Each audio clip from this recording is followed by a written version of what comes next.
Earlier this week, President Donald Trump suggested he wants Republicans to nationalize voting, a move that could take the power of running elections away from the states and local officials and put it in the hands of the U.S. government. Here to talk to us about that is Jessica Huseman. She's an editorial director with the nonprofit news outlet VoteBeat. Jessica, thanks for your time today.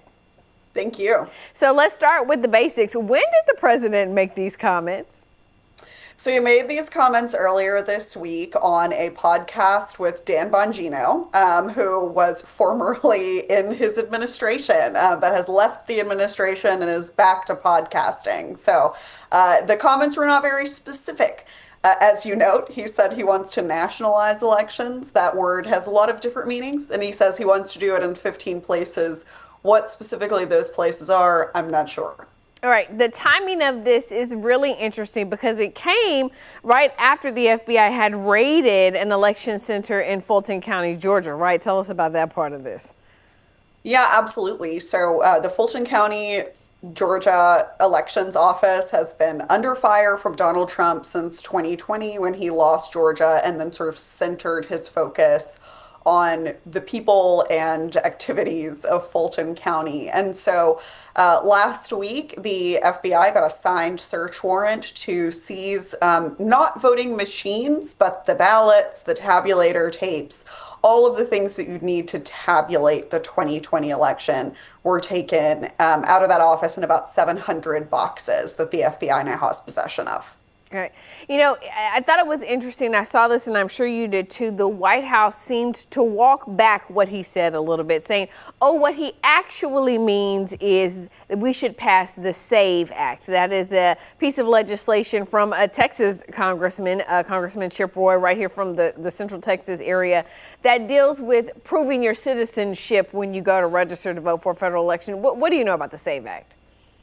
Yeah, I mean, I think the SAVE Act probably has a very low chance of passing out of Congress. It's basically dead on arrival, but it would essentially require everyone who registers to vote, and even people who have already been registered, to present proof of citizenship if that form is not already on file with your voter registration agency.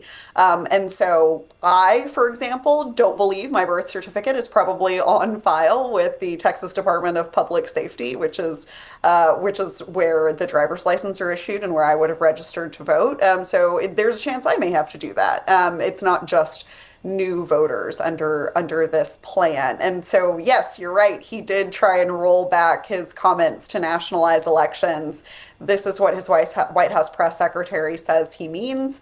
But even in the time since then, he's talked more about the federal government's role in elections and the need to do even more to make sure elections are secure in counties. So it doesn't really comport that the SAVE Act is all he meant by that phrase. Absolutely. So let's talk about that a little bit more. You know, he's very vague when he says nationalize elections. No one, I think, really knows what that means, but there are critics who are raising concerns about what that could mean. What are their concerns?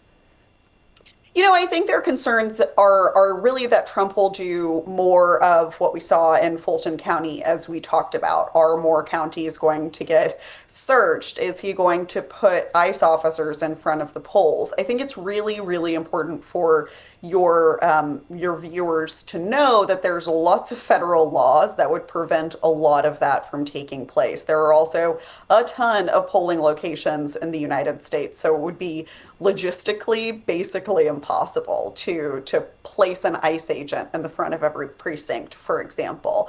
But those are the fears that people are talking about right now. And I think that this sort of lack of specificity and this lack of clarity around what he means when he says words is part of the design of this. You know, I think the collective effect of this is going to really be to decrease confidence in elections in the United States. And so even if none of this comes to pass, I think that this how scared people are. I hear from people every day about how scared they are.